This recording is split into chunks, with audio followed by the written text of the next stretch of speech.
Last time we finished the 6th chapter. Who would like to summarize the 6th chapter in a few words?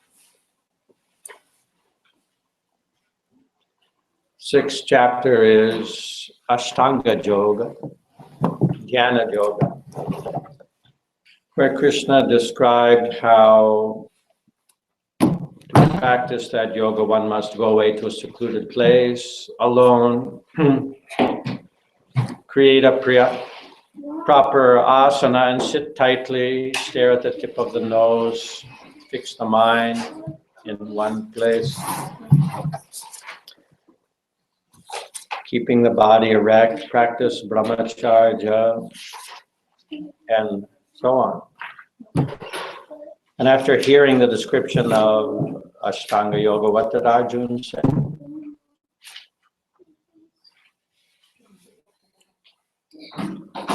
He said, Yoyam yogas tvaya prokta samyena marasudana itasyaham na pasyami chanchalatvat stitim stiram.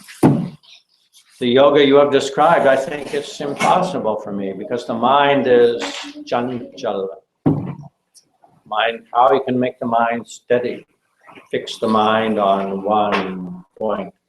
Mind is chanchalam himana Krishna, pramati bhalavadridham. It's more difficult, I think, than trying to capture the wind, which is impossible. So what did Krishna say? Krishna said, of course it is difficult, but can be done. Abhyasena tu konteya vairagyena chadhriyate. By practice and by detachment.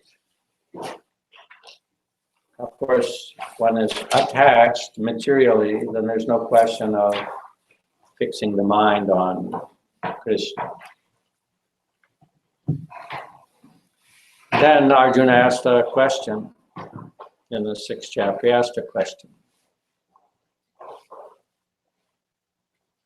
All right, he's saying to Krishna, you're saying it's possible, can be done by practice, but he's saying, what happens if what? If someone needs it, can delay. Yeah, what happens if someone gives up vairagya? Okay, no more material life, no more family, no more job, no more house, nothing. Goes there to the forest and sits. And then after some time, he's practicing, then he's thinking, yeah, what is this? I'm not getting anything. Let me go back.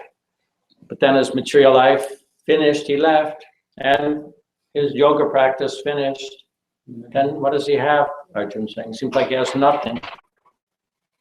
He gives an example that from one little piece may go off, and then so it seems like my position would be like that. What did Krishna say?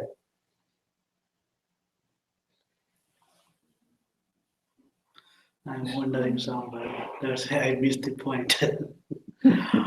It's okay. You're not the student. You're the associate professor. Krishna say, I'm traveling somewhere. Krishna say yogi life is the highest life. Yes, Krishna told to Arjuna that yogi life is the best and highest. Yes, he said to Arjuna, don't worry, those who do good, they never meet with evil. It's not that if you practice this yoga and then you give it up, it's something bad position. No, even you leave, still, you will go to the Punya Kritam Lokam, the higher planets where the Punya people live. And for a long time you will enjoy there. Then you come back and are born in Suchinam Srimatam Gehe, in the family of a rich merchant or a Brahmin's family, or if you are more advanced, in a yogi's family, that is even more beneficial. Then because of your previous advancement in yoga or Krishna consciousness, as you grow up and come in contact with it again, you'll automatically be attracted. and you'll take up from where you left off. And then after many births in this way, you will finally attain perfection. What's the last verse, which Prabhupada quotes hundreds of times?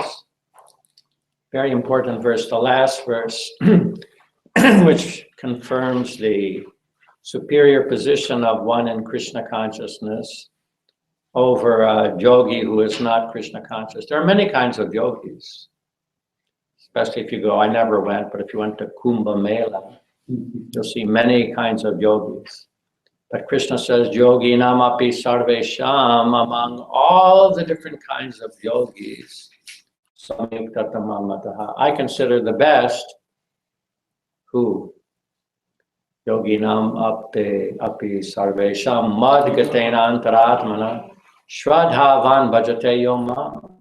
Those who worship me with faith and who have taken shelter of me, I consider them to be the best. So that having been said, that sets the mood for the 7th chapter, which we are beginning. And the 7th chapter, the first verse, is the verse, many say this is Prabhupada's favorite verse of BhagavadGita. And it is the verse that he lectured on more than any other verse. In the Bhaktivedanta Veda base, there is transcriptions of all the recorded lectures. And wherever Prabhupada went, there were always microphone to record. And you will see that 7th chapter, first verse, he lectured in so many cities around the world, so many times.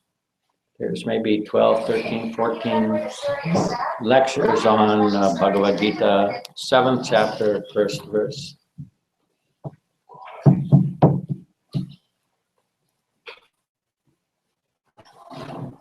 So the Supreme Personality of Godhead said, now hear, O son of Pritha, how by practicing yoga in the full consciousness of me, with mind attached to me, you can know me in full, free from doubt. The end of the 6th chapter, Krishna says, of all yogis, the Krishna conscious yogi is the best. Now, hear how by practicing yoga in full consciousness of me, you can, with mind attached to me, you can know me in full, free from doubt.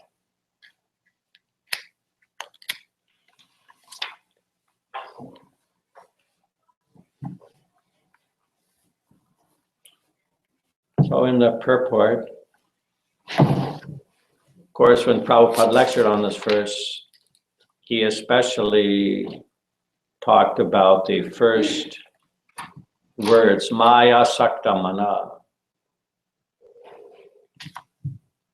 That the nature of the mind is to become attached to something. So Krishna consciousness means the mind attached to Krishna. How can we understand someone's attachment? Practical question. How can you understand? There may be many persons of many different religions, they will say, I love God. Like psychic connection? Not psychic. Well, psychic means practical example that how can you understand who is actually, if someone says, I love God, or somebody says, I love my husband, or I love my wife, or I love my children, or I love my country, how is that practically to be verified or seen as not true? How can you understand whether that is true or not? What is the proof of the pudding? There's that saying, the proof of the pudding is in the tasting. If I have some pudding, means a sweet dessert, I say, well, this is the best. You've never tasted anything like that. What's the proof? Proof is you taste it. So what is the proof that someone says, I love God? We try to detach them, then they will feel. Well, simply If someone loves God, it means they're always talking about God, thinking about God, hearing about God, trying to serve God. Then you can understand, yes, this person really loves God. Just like suppose a man says to his wife, I love you, but he's never at home, he's going here, there, here, there. Then she would wonder what's true, the words or the proof of the pudding. So, Maya Saktamana Partha. Krishna consciousness means we have to develop the attachment for Krishna within our mind so that we are always thinking of Krishna. At the end, we have discussed many times, Krishna says, Sarva Guyatamam Bhuya Shunume Paramam Vacha. I'm now telling you the most confidential of all the knowledge in Gita. Man Mana. Think of me, always think of me. Bhava Madhvanta. So here's Krishna saying, with mind attached to me and Mad Ashraya, having taken shelter of Krishna. Of course, we all experience so many difficulties in life, so many problems in life. So we have to take shelter somewhere, hoping to get some help. The devotees, they simply depend on Krishna. In the purport, you'll see here there's some Sanskrit verses which are from the 2nd chapter of the 1st canto of Srimad Bhagavatam. For those who are a little advanced in Krishna consciousness or a little interested to learn more, this chapter is very, very essential. And Prabhupada also lectured on some of these verses again and again and again, because this is very essential teachings of how one can progress in Krishna consciousness.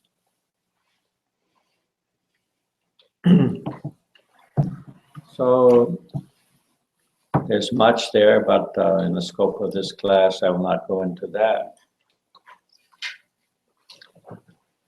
But here it is said in the first of these verses, Shrinvatam Swakata Krishna Punya Shravana Kirtana Vriddhi Antastho Hi Abhadrani Vidanoti Suhrit Satam. That Krishna is within the heart of the devotee, within the heart of everyone. If one becomes very serious to hear about him, and this hearing is also called Punya Shravana Kirtana. Just to hear and chant about Krishna is the best punya. Then within the heart, Krishna cleanses the devotee. So how to become pure-hearted, purified in heart? Shrinvatam Swakata Krishna. So Krishna is saying that fix your mind upon me, take shelter of me, Madhashraya, become dependent upon me. In this way, you can know me fully in truth. Of this, there is no doubt. Then number 2, I shall now declare unto you in full this knowledge, both phenomenal and numinous, means material and spiritual. Thus being known, nothing further shall remain for you to know. There are many Vedic statements that if you know the absolute truth, then you are the knower of everything. There's nothing more to be known. This is Chatusloki Bhagavad sloka. This Chatusloki Bhagavad No. sloka. No, Look like same. no. Hare Krishna. You are always late, never on time. Thanks for observing that. But late is better than never. Still you are, Working, Prabhuji. yes. But the next verse will tell how even though you are maybe late, still you are 1 in a million. That's the next verse. That means who? Who is that? Just wait, you will see. Just only,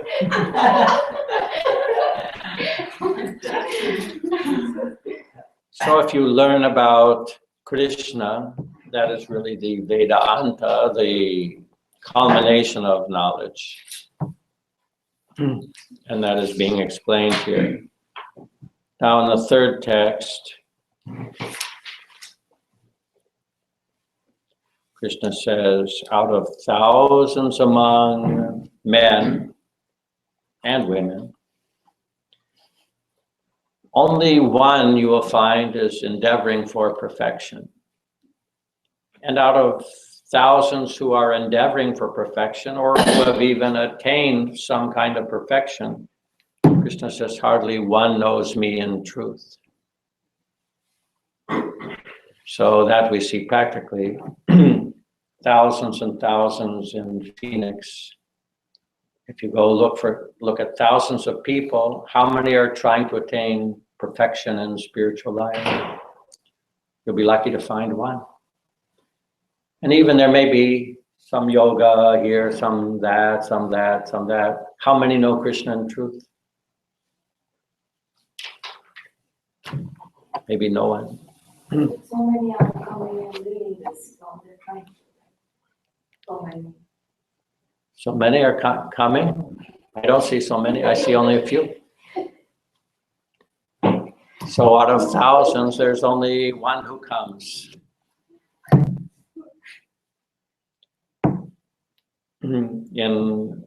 We already read in the fourth chapter, Krishna said that if you simply know him in truth, then Deham, when you give up this body at the time of death, no more punarjanma, you will go to Krishna.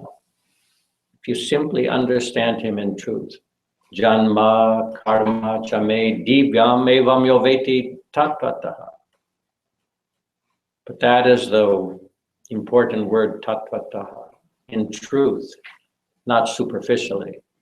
Of course, that I have commented on many times what Prabhupada has said, that if you go to India and if you ask anyone on the street or anywhere, you know about Krishna? Oh yeah, I know all about Krishna. Or that was the experience when Prabhupada came to America and then he established ISKCON. He initiated some devotees, and then by circumstances he decided to go back to India and he took a number of his American disciples. So his American disciples, of course, they're all very enthusiastic with Prabhupada's association to preach Krishna consciousness to the Indian people. But many, many times they would go to the Indian people. You know, Krishna says, "Oh, why are you talking to me about Krishna? I already know everything about Krishna." So that was frustrating. But Prabhupada says, they say they know everything about Krishna means Krishna was born in Mathura, the son of Vasudeva and Devaki, and the prison of Kamsa. Then he was taken to Vrindavan. He was raised by Mother Jasoda and Nanda. He lived at Govardhan Hill. Then he killed Kamsa. Then he established the city of Dwaraka, and he drove Arjuna's chariot at the battle at Kurukshetra. I know everything about Krishna. But that is a superficial understanding. And here it is said, even those who have attained perfection, hardly one knows me in truth. Must not be so easy. In India, nobody, very few read the BhagavadGita, right? Have you noticed that in India? Everybody reads. In India, actually, maybe in Vrindavan or Mathura or in Mayapur, but in general, I think where I've lived and I've seen, nobody, they keep it in their home like a big thing, but they don't really go. so like read. in North India, mostly it's Ramayana. Yeah. People read that, but now I think more people are getting into Gita, so getting more. But I mean, in Vrindavan, that's all different. That's Dwarka, Vrindavan, Mathura, Mayapur, that. But in cities, I've not seen anybody read.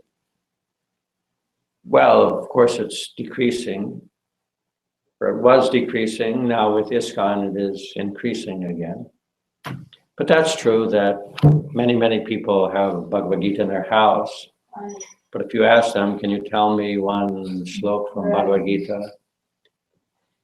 They might come with half a slok. Karmanye varikaraste, quarter. That they don't say. They only say karmanye varikaraste. I have a right to work and earn money and enjoy life. Is there a bhasha? They don't say the mafaleshu.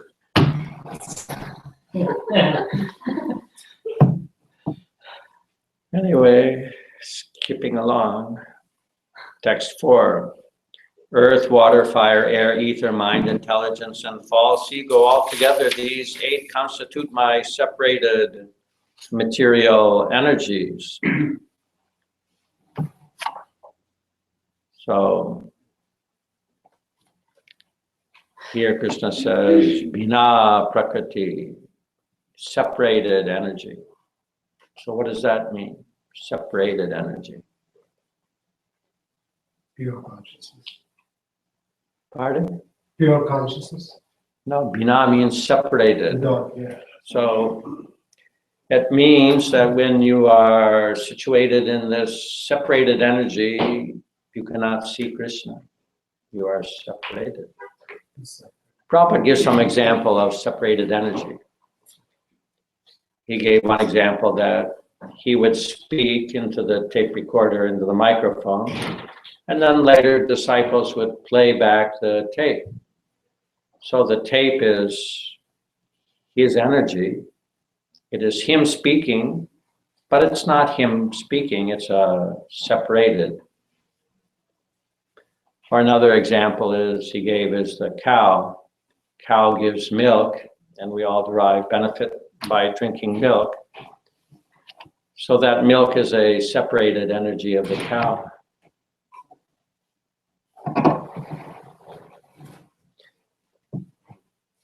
So the next verse is that besides this, This is also an important verse, no? yeah, in this 7th chapter, there are many important verses. 7th chapter and 9th chapter especially are full of important verses. And each verse could be discussed at great length. But for this class, just to keep everyone going, we're just skipping over lightly. You're skipping? From one to the other to the other. Not skipping in that sense. Means we are jumping.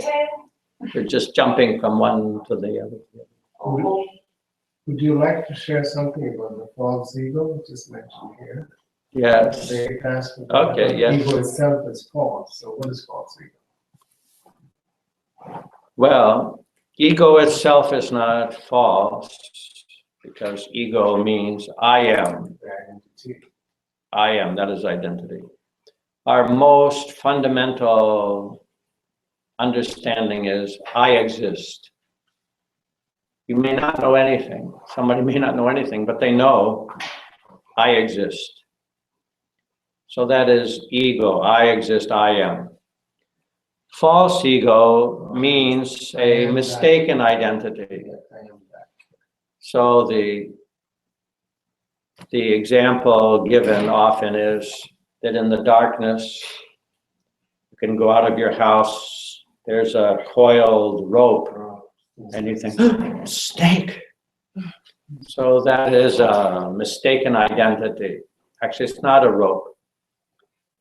So there's 2 classes of transcendentalists generally called the impersonalists and the devotees. The impersonalists, they take it that ego itself is false. And that they use the same example of a rope and a snake to illustrate that we think that we are an individual entity, but we are not.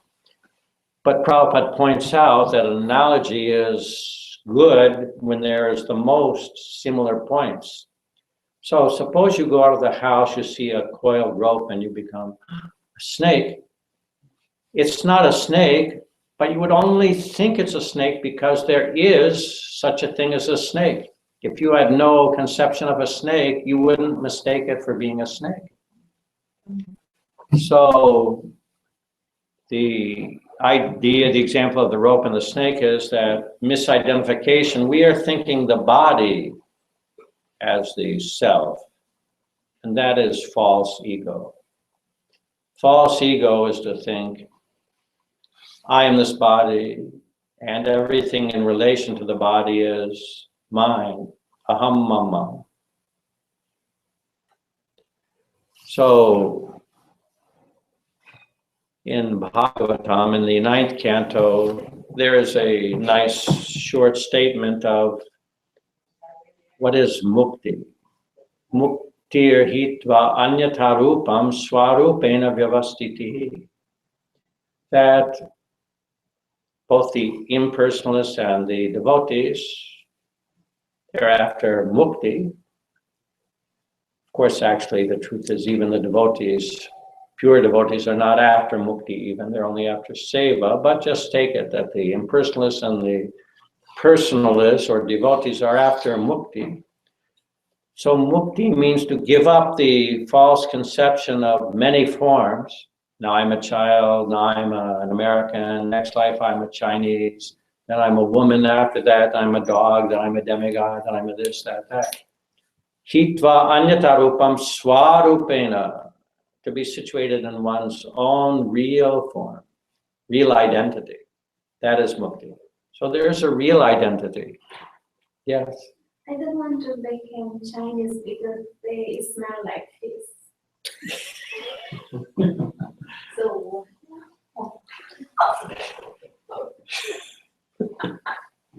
So go back to Krishna, then you are no more. I have Chinese friends who smell every day like fish. Even if they not eat fish, they smell like that.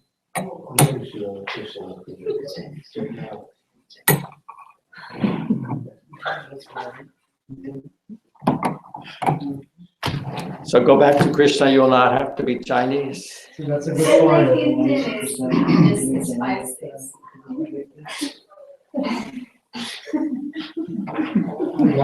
That's a good point because you're after tripti and not mukti.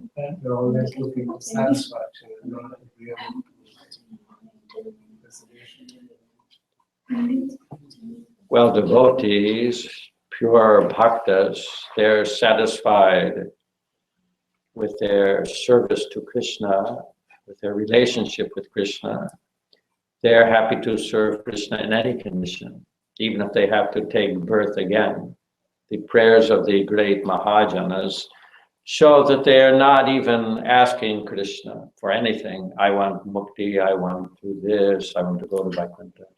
Just janmani Ishvare bhava tad bhaktir ahetuki tvai. Only I want your unalloyed devotional service, birth after birth.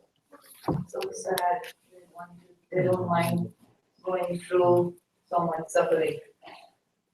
Keep on and on going through, but no, that's like real pure devotee. Yeah, because more, if you're, the material world is all suffering. And they don't mind doing that with up and down. But for those It's who, never happiness, up, down, that's material. for those who are actually pure devotees, Vishwam Purna Sukhayate, they see everything as very nice.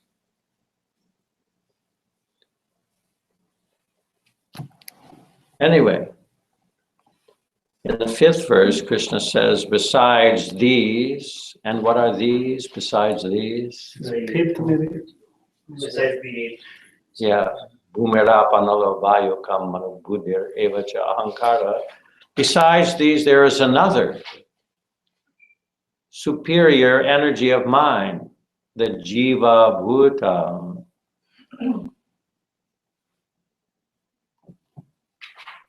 There is a superior energy, another energy, which comprises the living entities who are exploiting the resources of this material inferior nature. So that is the essential first understanding of Bhagavad Gita. Unfortunately, modern society is sunk to such a low level of understanding that outside of those who have understood Bhagavad Gita in the university, science, etc., they theorize that somehow life has evolved from matter. But Krishna says elsewhere that to understand the distinction between life and matter, this is actual knowledge. And that if one lacks that understanding, even though he may be a great scientist or whatever, he's actually ignorant. So that is our position. We are the superior nature. We are trying to exploit the resources of the inferior nature. Oil, extracting oil, selling it, and so many things, trying to exploit the resources of the material inferior nature. Oh, that's the whole setting the oil for time. No, nothing is, No, I mean, people need gas to fill up money. no, of course, it's not bad. Yeah. It's not bad. The point is that the word here is exploiting. Means people are using material nature for their own selfish purposes. Because in both verses, another important thing is, me bina prakriti rashtada in verse 4, it is my separated energy. It's not that it belongs to us, or it's not that it doesn't belong to anyone. Krishna says, me bina prakriti, it is mine. And here also Krishna says, prakritim vidi me param, that we, the jiva bhuta, living entities, we are the Krishna's superior energy. So exploiting material resources means taking them without permission for our own use. I have a question. Okay. We have a superior energy. Why do we need to surrender? Why do we need to liberate ourselves? Are we not the superior? Because we are Krishna's angsha. We are superior energy, but we are energy. We are not Purusha. It's unmanifest. We are Prakriti. So the essential understanding is Prakriti Purush. Actually, we are Prakriti. That's explained here. Aprayamitas tu anyam prakritim vidi me param jiva bhuta. We are Prakriti. So even in just an ordinary understanding, Prakriti and Purush in Indian. I have a fundamental question. Why do we always talk about surrender? I'm explaining that. I'm explaining that. See, Prakriti and Purush, we are Prakriti. Mhm. Now in Indian society, at least in old times, the Purush refers to the husband and Prakriti, the wife. Okay. Sometimes it is, there's a similarity there. So it is the wife's duty to serve the husband, and the husband is the enjoyer of the wife, the master of the wife. It is the wife's duty to serve the Not husband. anymore. It's equal. Or more. Not equal. It's What still equal? the balance is We still- wish it was equal. Yeah, because urdhvamulam Mhm. adha shakam. This world, everything is upside down. Of course, when Vedic society was there, Vedic society means to either gradually or immediately turn it right side up. But without Vedic direction, this is the world of opposite. That's why the next president might be Hillary Clinton. But anyway, leave that aside.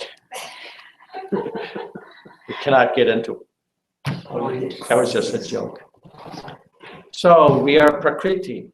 the duty of Prakriti is to serve Purush. And who is Purush? That is Krishna.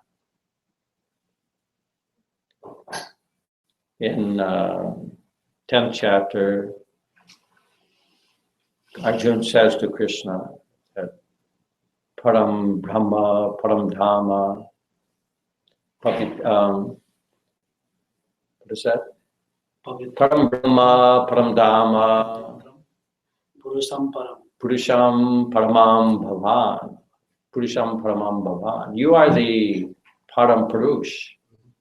We are Prakriti. So our duty is to surrender to the Purush and serve him. Just look at Bhagavad Gita and the most simple, overview of it. Krishna's telling Arjuna, fight. Arjuna saying no. Then the whole Bhagavad Gita is explained. And then Krishna says, okay, now I've explained everything. You can do what you like. You have that minute freedom. But Arjuna says, no, whatever you tell me to do, I will do. That is that surrender. Not that Arjuna and Krishna, not that Krishna became same as Arjuna became same as Krishna, one with him or anything. He had the wisdom of realization. That's why he took the right action. Otherwise, he was hesitant. Say that again. Arjuna on the battlefield had the wisdom bestowed by Krishna. That's Yes. why he had the realization to act, because he was. Yeah, nashta moha, his moha was As nashta. if he was So not- when our moha is nashta, then we surrender to Krishna. If If we have only moha without nashta moha, then we don't surrender. If Krishna had not revealed his Vishwarupa, then Arjuna was still being in this mental battle. No, he already said before Vishwarupa in the 10th chapter that he recognized Krishna as supreme. Prabhupada and the Acharyas explained he only asked Krishna to show Vishwarupa so that in the future others who claim I am God, just like in India there are many claim I am God, I am an incarnation of God. Then like Arjuna, we should ask them, okay, show your Vishwarupa, then I will believe you are God. That's why. That's So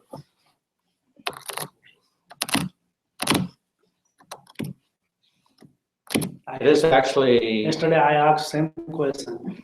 People, they are blaming Arjuna like that, and that's a Krishna also. I said, I put question, same question. Now he is also asking same question. So many people. they are Param asking Parama Param Vishnu Param Deva Maheshwara Gopis Gopika Kantara. got it mixed up. Okay. Yeah, the gopi is coming from somewhere into that. But one thing that Prabhupada explained many, many times, because we read in Chaitanya Charitamrita, Sanatana Goswami asked, first he said, everyone thinks I'm a very learned scholar and that I know so much, but actually I'm Kayami. He asked, who am I really? And Lord Chaitanya said, Jiver Swarup Hoy Krishna Nitya Das. The constitutional, actual position of all living beings is that they are servant. Dasa means servant. So Prabhupada points out that actually we are all servants, cannot escape it. Even the President of the United States, he's a servant. He has to please the people to vote for him next term or whatever. We're all servants. A man is serving his wife, a man is serving his boss, wife is... Anybody who serves. Might is as a well servant. be a servant of Krishna instead of being a servant to everybody. Yeah, that's the conclusion. I have to serve. Now someone may say, I'm not servant of anyone. I inherited $1 million. I don't work. I just do what I like. I'm not serving anyone. What's the answer? They He's- serve their senses. Yeah, that's exactly right. They are servant of the senses. I'm not this body. Yeah, all the senses, genitals, the stomach, the nose, the eyes. So Prabhupada once told there was some so-called God claiming he was God, or his disciples claimed he was God, and he was going to give some pravachan, but then the last one he said, no, I have a toothache, I have to go to the dentist. So what is that? Means he's servant. He wanted to speak, but the tooth forced him. No, you must go there, not there. So we are actually, in material life, we are godasa. We are servant of the senses. Whatever our senses and mind is the center of the senses, dictate, we do that. So our position in the human form of life is to transfer from Godasa to Krishna Das. And that is the practice of Krishna consciousness. Surrender. If you don't surrender to Krishna, you'll surrender to your stomach or this or that or whatever. But you have to serve. And even in America, there was, Prabhupada was preaching, there was a very famous... But can't they coexist? Can't they coexist? Something to both the senses and because the Well, cause for all unhappiness is nothing. In the Bible, it said you cannot serve God in mammon. Mammon means materialism. I believe this, your cause for your unhappiness is not having desires, but the unfulfilled desires. See, if you try to serve both, then actually you're only still a servant of the senses. It is simple, right? For a person who doesn't have a job, that becomes a priority. For a person who has wealth, he doesn't have health, and health becomes a priority. A person who has wealth and health and doesn't have love, love becomes a priority. He has love, wealth, health, and no happiness, and happiness becomes a priority. So Yeah, of course. So there is always you're trying to seek. Well, that's the thing is that we can, begin to practice serving Krishna while we are on the platform of serving the senses. But actual direct service is on the liberated platform that we were reading in our other BhagavadGita class, that Brahma Bhuta Prasanatma Na Shochati Na Kankshati Sama Sarveshu Bhuteshu Mad Bhaktim Labate Param. That Para Bhakti, or the superior transcendental bhakti, begins on the Brahmabhuta platform beyond all material considerations. But yes, from the material platform, when one is still serving the senses, one can practice serving Krishna. What stage would you realize you're in the liberated platform? How you need to realize that you are in the liberated platform. Well, that Arjuna asked in the, I believe, second chapter. Krishna is describing the person in pure consciousness.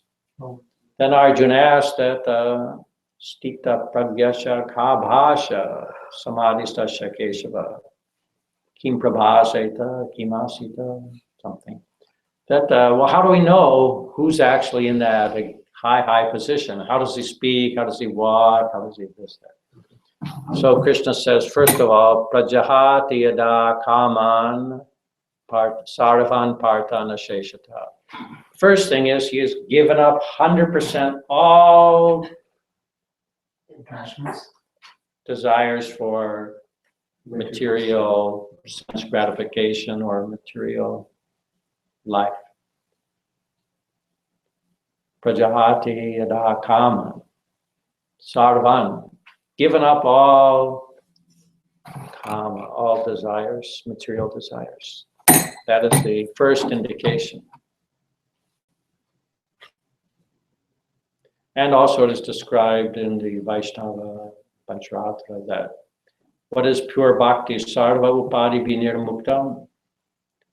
All upadi means material designations. That I'm an American, I am this, I am that. Sarvopadi vinir muktam. Devoid of all that. No material identification. No material identification. And similarly, another verse describing pure bhakti, annabhilashita shunnam. Other abhilash, other desires, shunya. No other desire. Jnana karma jnana. No covering of jnana or karma. Only serving Krishna favorably, nothing else. So in other words, someone who is on the liberated platform, you'll never see him do another thing. And the example we always talk about, of course, Prabhupada was the example of the pure devotee in the liberated condition. He was surrounded by devotees continually for 12 years. He never diverted for 1 second from Krishna consciousness to play a video game or watch a movie or read a newspaper or forget Krishna in any way. Never forgot Krishna for a moment. So that is the symptom. Somebody has taken your needs, right? So how? Well, we are beginning, so in the beginning we practice. It is not pure bhakti, but we practice. This can be confused with laziness and not doing anything. Yes, of course, Prabhupada also established the Krishna consciousness movement. You can do what you like. You can chant 1 round a day to begin. You can read 1 verse of BhagavadGita. And so you can make some little, while you're working, while you're here, there, and this, that. You can do the little. Or Prabhupada arranged the ISKCON society. You could just give it all up, come move into the temple. They'll feed you, they'll give you dhoti and kurta and prasad. Yes. Everything. So easy. Chanting, dancing, feasting, fasting. No, I've done that in all the temples around the world, from Puri to Mauritius to Singapore. I've done it. I've been on that journey. It is liberating. There is one saying, I spent a lot of time in Puri. Dhobi ka kutta ghar ka na ghatga. Who had both desire. That means material desire also there and spiritual desire also there. But they are in the middle. Most of us are like that only, right? Yeah. Everybody is conditioned like that. Even though us, see, even though me also like material desire. I cannot do that. Everybody does this. So can you Are there prerequisites? You just can say, I want to move in and give up everything. No, there's some literally. Well, the prerequisite, no meat, fish or eggs, no gambling, no intoxication, no illicit sex. And engage in the program, follow the program. But there are not enough rooms here. Sorry, I break the. I'll put some mattress there for you, don't worry. Okay. Give a recommendation.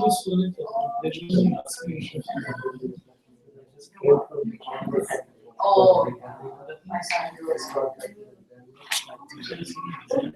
I think Bhagavad Gita became little and Spread from what time is it now, sir? Must be late. 50 can go 10. I see now. Yes. Oh, yeah. Do you recommend us like first we have to finish this before we start Bhagavatam? No. No, you can start Bhagavatam. Prabhupada, Canto 1? yeah, best to start Canto 1. But Prabhupada wrote purports to all the verses in such a way that one can read any book, even if it's very advanced, and still, in the purports, he is explaining from the beginning also A, B, C, D, E, F, G. But of course, best to read Bhagavad Gita first, understand Bhagavad Gita enough, and then begin Bhagavatam. So what is the structure like Bhagavatam Canto 1 is like corresponds to chapter 1, chapter 2 or? Now, the idea is that there are 9 cantos of Bhagavatam, and then the 10th canto relates the pastimes of Krishna in Vrindavan and Mathura, Dwaraka.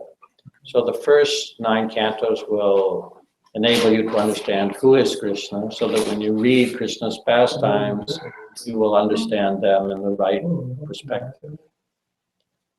It is discouraged to read the pastimes or hear the pastimes of Krishna without understanding Krishna's position, then one will misunderstand. Okay, so this is more comprehensive and that's more in detail Bhagavatam. Well, basically, see, Bhagavad Gita is, just like Bhagavad Gita is meant to convince Arjuna to fight. Okay. And it ends with surrender unto me. I'm telling you, fight, you fight. Surrender unto me and give up all. So Bhagavatam begins where Bhagavad Gita ends. If you surrender to Krishna and agree, understand that Krishna is actually everything, okay, now let me understand about Krishna. Okay. So then Bhagavatam begins, okay, here's Krishna. Yeah, I do know that. Like So that. I thought that, like for us to evolve and, I mean, not asking soul to evolve and how to reach my goal, that's enough. Bhagavad Gita is what it's enough. Well, I mean, it's also if I enough. can totally understand this, then I have time, then go to the next.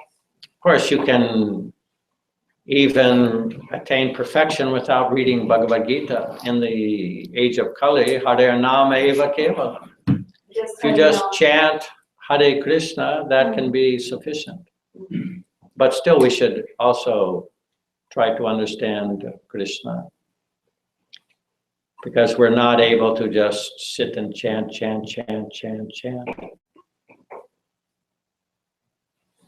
We need to know this.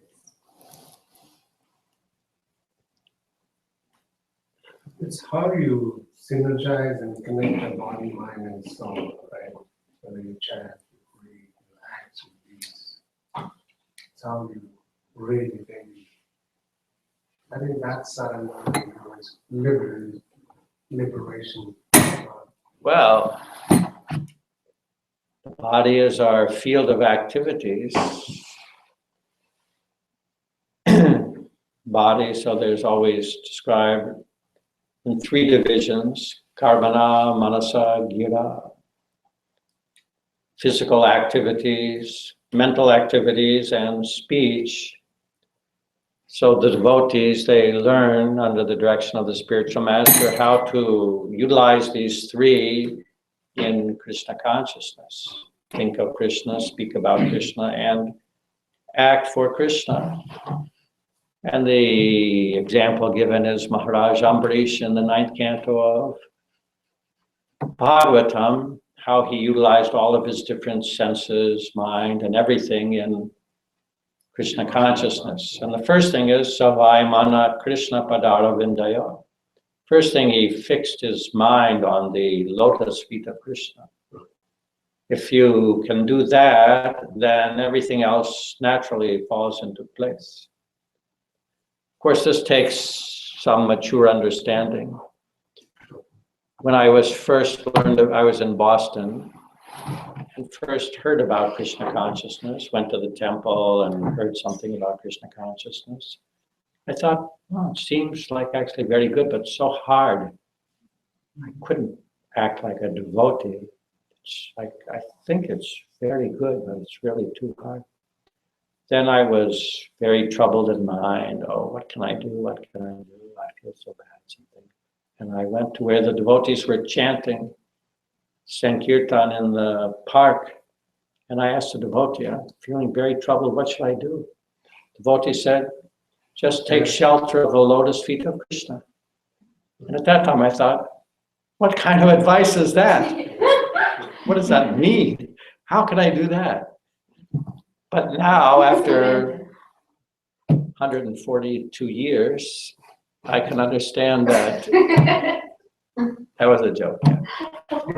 Now I can understand actually a little bit the actual practical meaning of that. See, those who are actually on the little aspiring to come to the actual stage of bhakti, for them, their aim is the lotus feet of Krishna.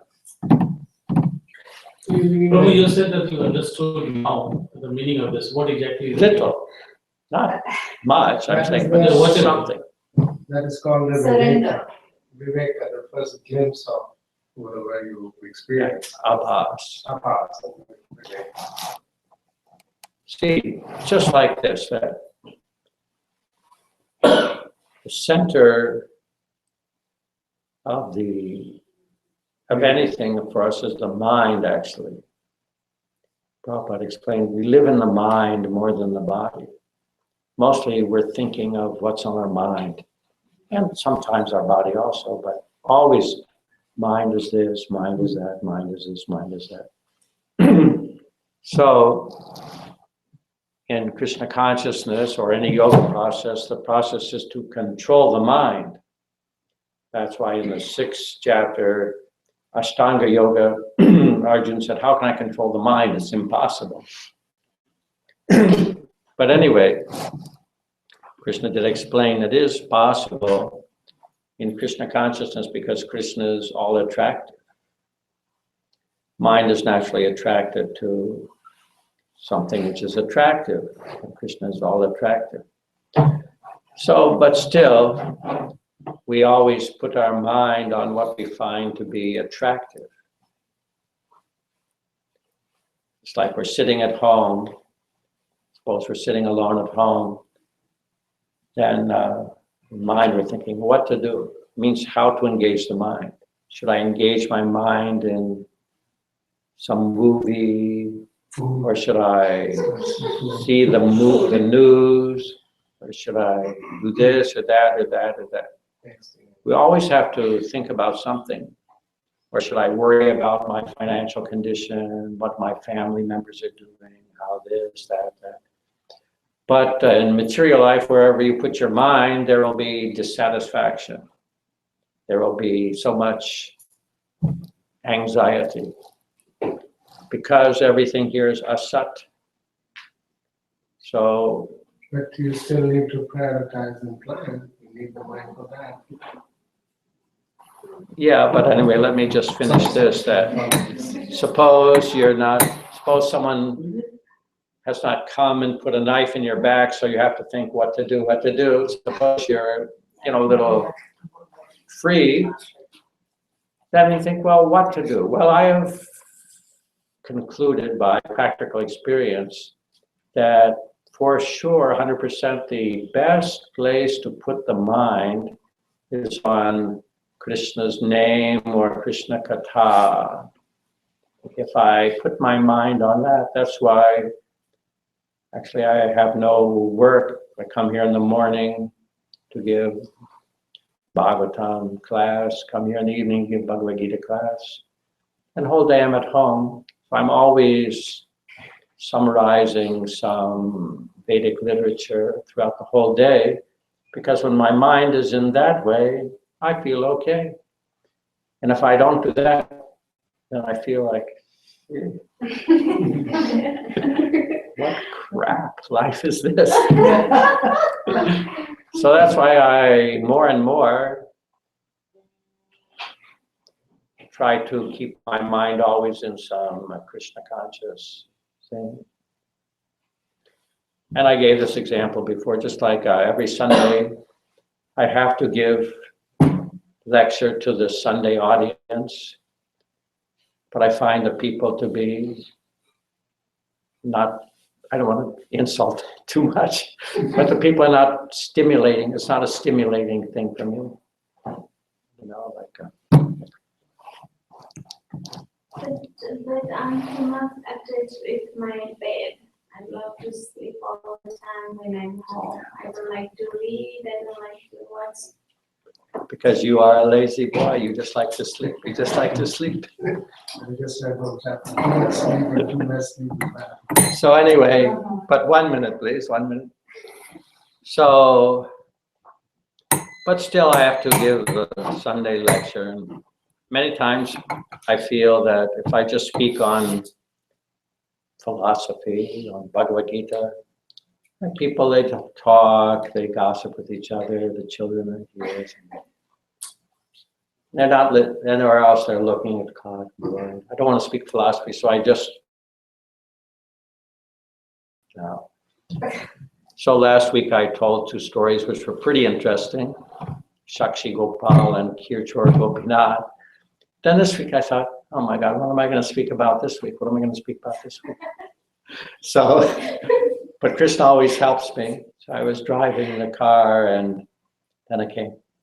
Talk about the life of Haridas Thakur. There are many nice stories from Chaitanya Charitamrita and Chaitanya Bhagavat both. So I have to drive long distance for some reason every day. And then when you drive, it's very boring.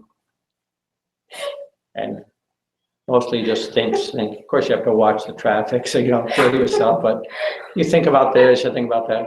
But the best thing is when I've decided what my Sunday lecture is, then I read the Chaitanya Charitamrita, the Chaitanya Bhagavat. I get all the information on my mind, and then I practice. So even though I'm driving for 40 minutes, the Sunday lecture is 40 minutes. In my practice run, I start, and then when I finish my story, I'm at the destination, and the time has passed like that, and I feel good. For So the Sunday one, can you make an announcement beforehand, like, okay, you guys are gossiping or talking or children crying, then I'm not talking. What say that, then talk. Well, other people, they make the announcements. That's the job of the announcement people, Shamohini or Premadati or whatever. So the story of Haridas. So I'm talking about Haridas Thakur. Anyway, a lot of time is gone. Time is over. I think it was quite liberating. Anartha Nivritti, the first is Anartha Nivritti. Anartha Nivritti. Yeah. And then Bhava, Avas, whatever mind, intelligence. Yeah, that's also this description. Yeah. In the Bhakti Rasamrita Sindhu that I the have, goal is prema, which is beyond mukti. And along the way, there's anartha nivritti. As long as we have anartha, useless, unnecessary engagements, then we can sure know we are not on the liberated platform. I have a personal question. Okay. How much time do you spend learning Sanskrit? What prompted this is amazing. I don't know Sanskrit, but I learned the Bhagavad Gita. That's what is Sanskrit. This local teacher. Well, I was Pujari in Calcutta in 1973, 4, 5, 6. And I was busy in the morning dressing the deities, doing arti. But then throughout the day, I had much time. And someone said, I had no feeling for Sanskrit, but someone said, why don't you learn Bhagavad Gita, some verses in Sanskrit? So I started, and then I did, and then I really liked it. So I thought I'll do more and more and more. And then I thought, well, I'll learn a whole chapter. Then I thought I'll learn the whole Bhagavad Gita. So I just devoted a few hours every day, and then after a few years, I knew the whole Bhagavad Gita. So you've done this for 50 years, maybe? Few years, not 50 years. No, he's Since the very beginning. young. He's done many 73, years. Yeah, 44 years. He's very smart. He started very young. Because I learned that's Sanskrit, what I'm that was saying. just to pass it as a subject, that's all. So you get a passing marks, move to the next Yeah. child, okay, fine. Once Sanskrit is over, I said namaste. Yeah, that's what I did with Sanskrit. I didn't go. There wasn't a bigger purpose. You know. I've been to Canada, I've been to the same public college. He's very smart because his father was scientist. No, I think Maybe it's he has more, like a lot. Always like dresses to something. no, I think it's all about one's personal desire. Yeah. You have to focus. Yeah. You need It to doesn't matter whether, What you are doesn't matter. I'm not smart. I only did one smart thing. join ISKCON. That was my only smart choice. So that was a natural path. I don't think it is smart. It's a dedication. Yeah. So you dedicate Desire to for- and Desire for learning the truth. Thank you very much. Take your stand, yes.